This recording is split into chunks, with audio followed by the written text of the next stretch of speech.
Ibsen's classic play, Hedda Gabler, is celebrating, get this, its 125th anniversary. And in a world filled with social media and, yes, the selfie, it couldn't be more relevant today. Cara Ricketts takes on the title role in Canadian Stage's incarnation of the play. It's on now at the Berkeley Theatre. Please welcome the beautiful Cara. Thank you. This is, listen, you're no stranger to the stage, but this is incredible. 125 years going strong.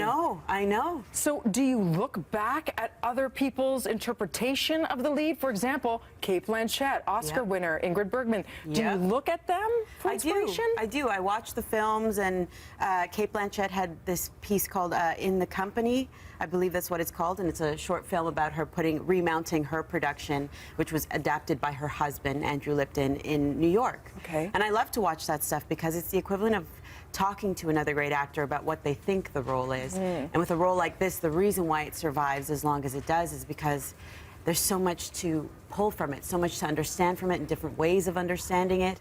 And by looking at those things, you just get another take on it. So tell us a little bit about the premise without giving too much away. It is a tragedy, but there's also some comedy within it. Yes, it's Hedda Gabler has been married for 6 months, and throughout the 6 months, she's traveling with her husband, George Tessman, through Europe, and she finally comes home. And within 2 days, she comes to the realization that she's settled and married a man that she's not entirely into, and kills herself.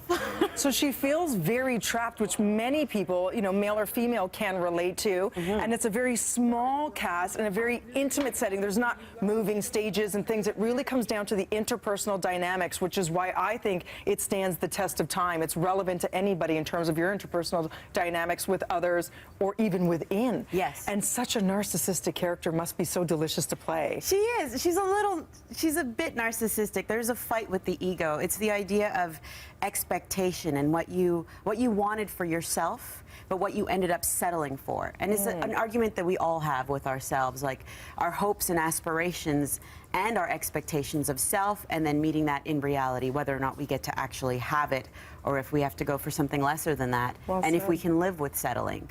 And why is it that it works so well in the era of the 1950s, which is what everybody seems to be clinging towards, instead of doing a more modern take? It works in terms of, for the 50s, it's originally set in the 1890s. Yeah. And what was happening in Norway, where it's originally set, is that there was a structural change from a caste monarch kind of society to a society where the glass ceiling gets broken, and so other people who would have been lower in the caste are able to move forward and move up.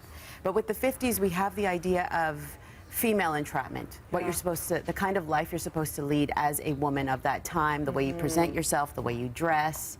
And which we still fight with this day, you know? Absolutely. There isn't that equality. Absolutely, but in the play, there's also this idea of scandal, which I don't think translates entirely as well as it would have back then. We kind of feed off on scandal now. Like, if something bad happens, you go on SNL. And you make fun of it, Right. you know what I mean?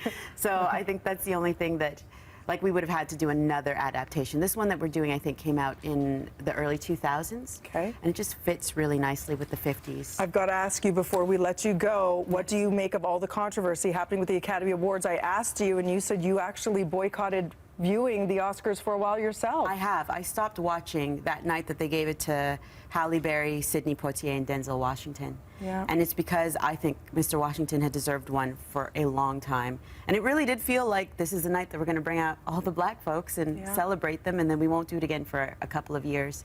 I think it's funny. There's a lot of, the diversity has hit a boiling point. And I think it's starting to show within the Oscars here in Canada, too. The arts councils have changed a bit with the idea of diversity having to take place.